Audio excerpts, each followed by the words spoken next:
Well, life is filled with choices. We make choices every single day. Every single day, we have to decide something. What should I? And it starts from the home. That what should I make today? What should I choose to dress today? Where should I start my work today? Where should I go today? What should I wear? What shouldn't I be wearing? Whom should I make my friend with? What person should I choose to sit with, to talk with, and what person not to do that? Who are the people I'm willing to be together with, and who are the people I shouldn't be together, shouldn't be in their circle? What should I do in life? I mean, for the people who are in the colleges and university, they are making decisions on what subjects to choose. I mean, life is full of choices.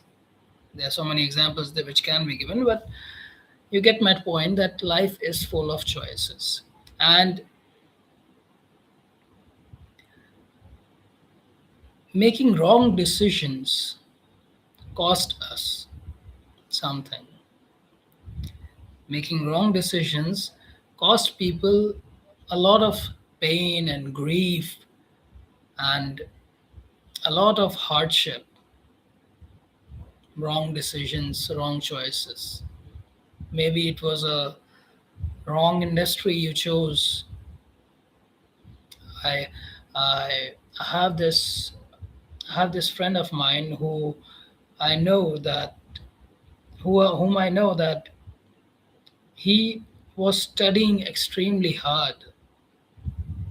He was studying extremely hard. He's an engineer, so he was really studying in his heart. But whatever field he chose, as he entered in that field, that industry just ran out of its capital, and now he's just working. He's working for less than what he worked for. A wrong choice he made, a wrong decision he might have made. People choose wrong partners. A bi- they choose wrong partners. They choose wrong spouses. Where you deemed or you thought that this person, this man or this woman, would be a good person, would love you, would be affectionate, would be compassionate towards you, would care for you. But at the end, all that lasted for was a month after the marriage, and then your marriage has literally become like a devastation and destruction in your life. There's so many people. There's so many people who who are wanting to get married, and they got married, and then they are crying after marriage. That why did I get married at the first place to this person? Why did I get that job? Why did I move to this neighborhood? Why did I do whatever? So what I'm trying to say is our wrong choices, our wrong decisions cause us a lot of harm. Cause us a lot of harm. It causes harm. It causes difficulty. It causes pain. It causes hardship. It causes suffering. The wrong decisions. So how to make sure that we are making right decisions? How to make sure that we are always making right decisions? Well, how will you know that? Of course, nobody can see into the future except Allah. So, how will we make decisions when we don't even know what's going to happen in the future? Well, Allah gave us His book, the Quran. That's the guidance for the believer. That's the guidance for the believer. Allah says about the Quran that it's a guidance for those who are conscious of Allah.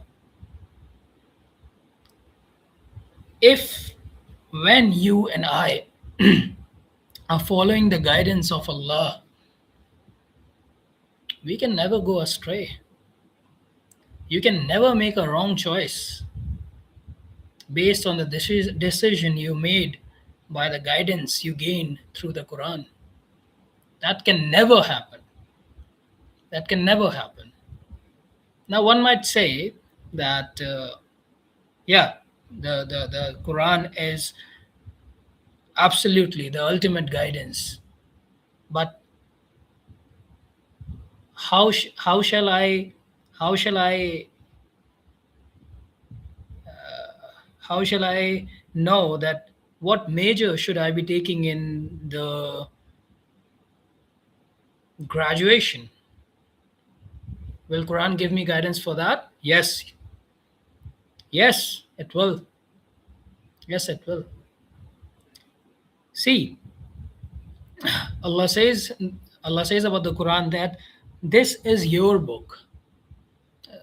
Allah says about the Quran that this book is the reflection. It is not that this is your book. Allah says about the Quran that it's a reflection of you. When you are going to read this Quran with sincerity, when you are going to read this Quran with humbleness, with humility, when you are going to reflect on this book, you are going to know more about your own self. That what are you?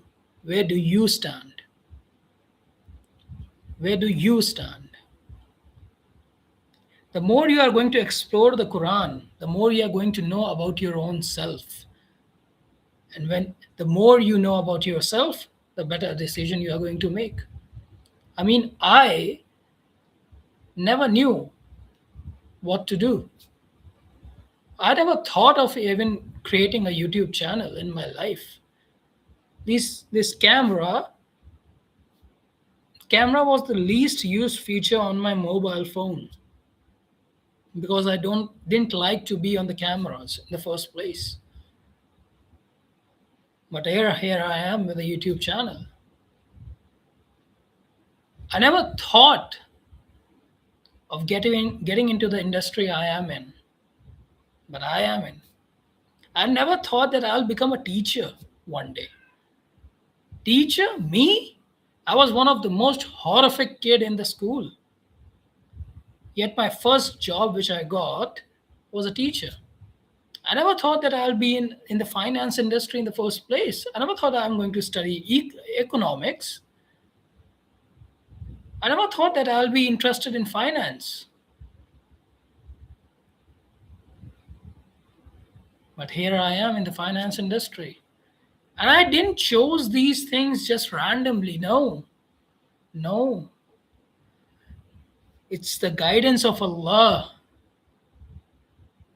As layer by layer, layer by layer, layer by layer, things started opening up for me.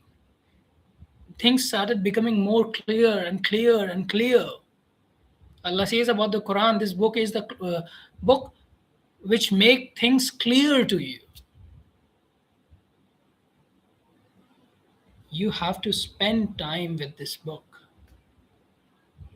We have to spend time with this book.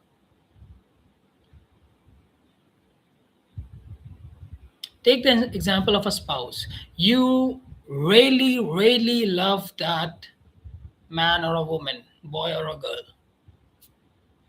They are so beautiful. They are so this, so that. Okay. What are the guidance Allah gave me about when choosing a spouse? The Prophet ﷺ said, prioritize religion. Guidance of Allah. Simple as that. And religion is not restricted to rituals. If someone is praying 5 times a day, that does not mean that person is a good person.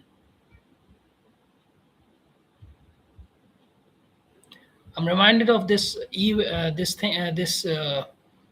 that happened in the life of the Umar radiallahu ta'ala anhu when he was Khalifa. He called a person. He wanted to know about some person, that what kind of a person he is. And one Sahabi, I think, or one person got up in his meeting, and he said, "Yes, I know him very well. He is a really honest man." So Hazrat Umar radiallahu ta'ala anhu asked him, "How do you know if he is an honest person? How do you know if he is a good person? What rationale do you have to prove your argument?" So that man said, I saw him praying 5 times a day." Hazrat Umar said, and in reply, I'm not able to recall the whole speech or dialogue that happened, but Hazrat Umar replied in this way, that have you spent time with him, or have you traveled with him, or have you have some financial transaction with this person? These three questions Hazrat Umar asked him. Have you traveled with him? Have you spent time with him? Have you had some kind of financial transaction with this person? And that person said no. So Hazrat Umar just disqualified his argument, that you don't know about this person. That's not how you know about a person, whether they are good or not. You should have spent time with them. You should have traveled with them. You should have had some kind of financial transaction with this person. Then you get to know that whether a person is a good whether a person is good or not. So while choosing for a spouse, see the guidance which Allah gave us. Prioritize religion. As simple as that. But many people prioritize money, of course. And yes, they get money. That's it. Nothing else. They have one of the worst life after marriage. And there are millions upon millions of examples which you can see in your neighborhood, in your even family or relatives, where a person married based on some wrong decisions, and then there are even cases there are even cases where people have committed suicide. There are cases where people have committed suicide. I mean, my friend my friend is not he's capable of getting married, but he's afraid of getting married because of these uh, girls filing wrong cases against the husband to gain the alimony money. He's afraid of getting married. He's saying that I'm not willing to get married. I don't know what kind of a girl I will be marrying with. I mean, this is happening in our society, where girls are literally marrying a person for their money, and after spending some time, they are just registering they are registering a suit, a case against the whole family of the husband. And in return, what are they asking? Of course, the alimony money. Otherwise, they are willing to jail the entire family of his husband, of their husband and the husband themselves. Our wrong choices cause us extreme harm, extreme difficulty, extreme pain, suffering. Wrong choices. So, how do you make sure that you're always making right decisions? Spend your time with the Quran. Ponder over the book. Reflect over the book. Learn Arabic. If you don't know Arabic, then whatever language you know, read the Quran with the translation.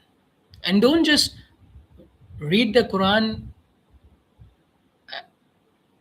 passing by the words. No, stop, reflect, ponder over what's Allah saying.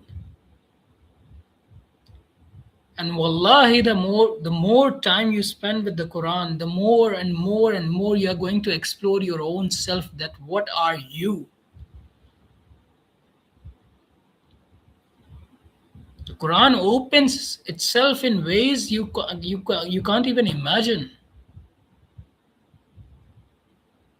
There might you will have questions. You'll open the Quran, you'll have the answer in front.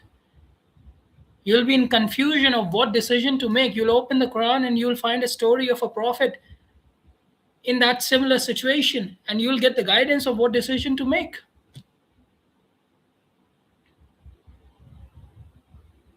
The ultimate source of guidance is the guidance of God, and that's the Quran.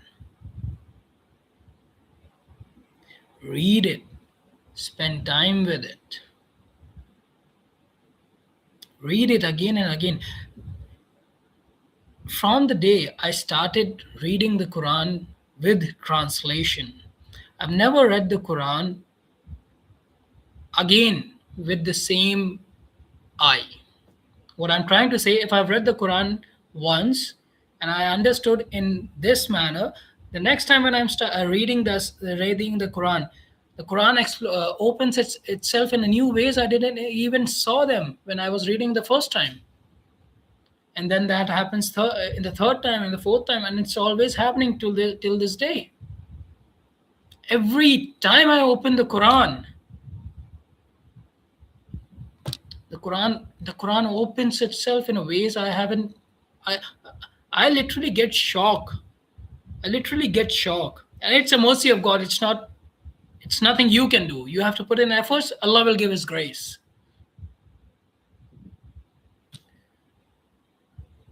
I've opened the Book of God, and I literally get shocked that I read Quran so many times. Never read this ayah like this.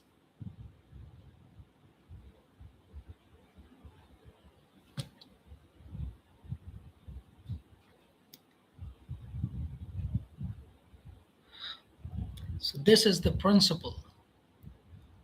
This is a principle, a source of guidance. What's the source of guidance? It's the Quran.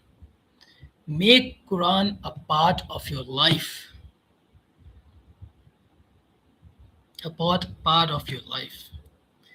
Spend your time with the Quran daily, consistently. And don't approach the Quran as some experiment. Don't approach the Quran, oh, okay, let me test the Quran. No. No. A Prophet ﷺ said the Quran is either an argument for you or it's against you. Allah says, I'm paraphrasing, but somewhere in the Quran, Allah says that we guide people through this Quran and we mislead people through this Quran. Allah compares the revelation of the Quran. Allah compares it with rain coming from the sky. You see, rain, that's the same water. Rain also flourish and nourish the earth, and it's only rain only that causes flood and destruction and havoc. It's the same water. It's the same water. So Quran will be the same. It's our intention how we are approaching the Quran. There are so many people out there who are doing PhD, non-Muslims who are doing PhD in the Quran. There are so many people who get the copy of the Quran to find errors in the Quran.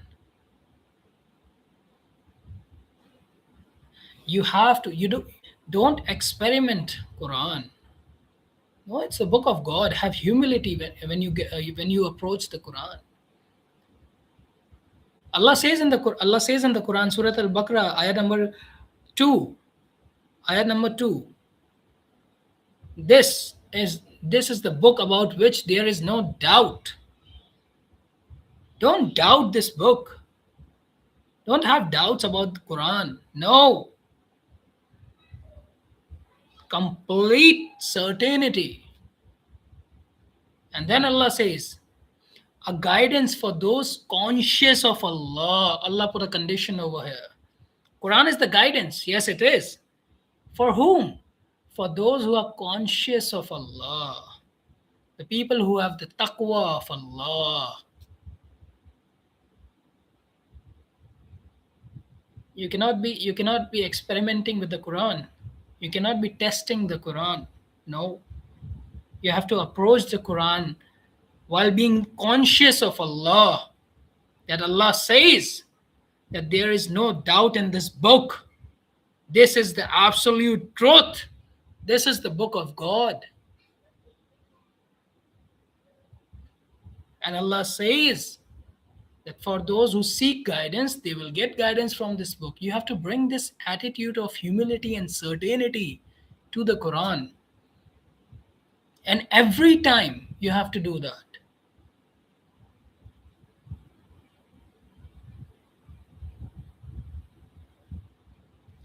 Internal. So approach the Quran with this attitude. Make Quran a part of your life. Believe it to be a guidance from God, and then act upon the guidance. And then act upon the guidance. It's a principle Allah gave us. Quran is the source of guidance.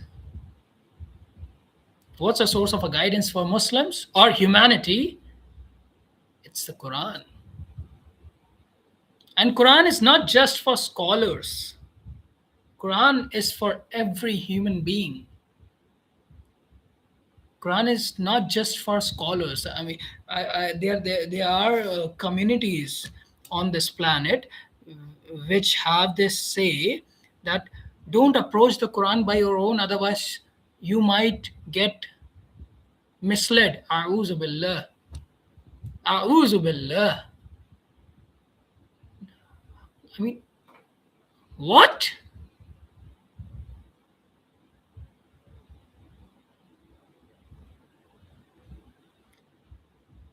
Allah sent the Quran for everyone, for humanity. You don't have to be a scholar to read the Quran, to know what Allah is speaking to you directly.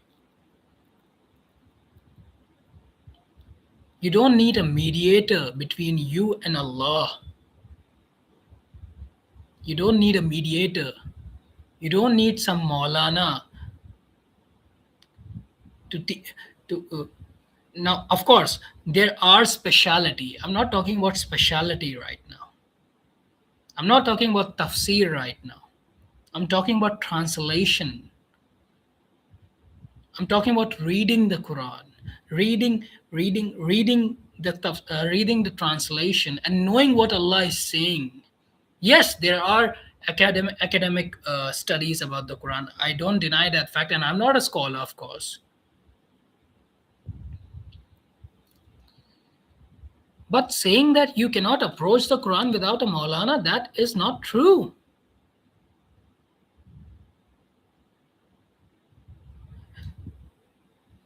While I am acknowledging the importance of scholars, I'm not denying the importance of anyone. But what I'm saying this because there's this argument being made where you need a mediator to know the Quran. You cannot access the book of God by your own self. That's not true. That's not true.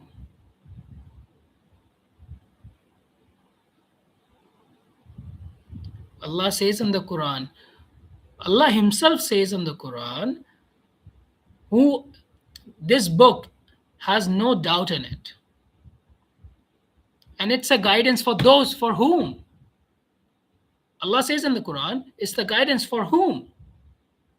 For those who are conscious of Allah, those who have the taqwa of Allah. And what does taqwa means? It means one of the meaning, or one of the easy meaning, I can one of the easy meanings which can be said is that you are always aware of Allah. You're conscious of Allah, that Allah is watching me. When I'll die, Allah will question me. Allah is helping me. Allah is feeding me. Allah is my master. Allah is my sustainer. Allah is my creator. Right now, whatever I'm doing, Allah is seeing. Allah is listening to me. That awareness,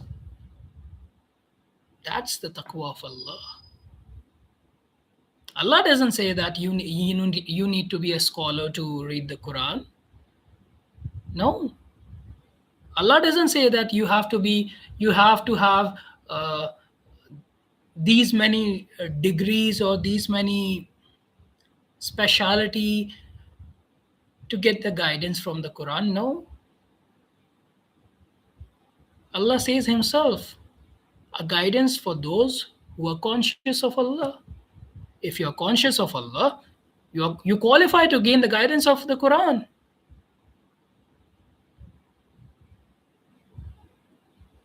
Read the Quran with translations and come to the Quran. Don't test the Quran. Don't do experiments with the Quran. Come to the Quran with sincerity. With sincerity. And make regular dua to Allah to give you clear understanding and guidance, to give you a sincere heart, to give you the understanding of the Quran, to make things clear to you. Just ask Allah for guidance. Ask Allah for guidance. Daily, ask Allah for guidance. Ask Allah to guide you. Ask Allah to guide you. Ask Allah to guide you. And put your efforts in learning the Quran and knowing the Quran. Put your efforts. Put your efforts. And if you are someone who want to learn more and more about the Quran, this video is not sponsored. This video is not sponsored. Of course, I'm a new channel of YouTube. No one is going to sponsor me. But I'm saying this to help you. For those of you who are willing to learn about the Quran, Ustad Noman Ali Khan, CEO of Bayyana TV. Bayyana TV. Ustad Noman Ali Khan. Search him. He has a full curriculum to teach the Quran in easy language.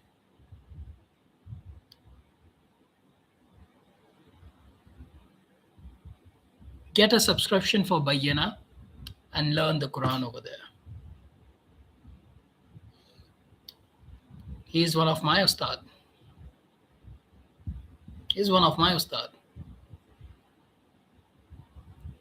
I hope this video helps, and I'll see you in the next one, inshallah.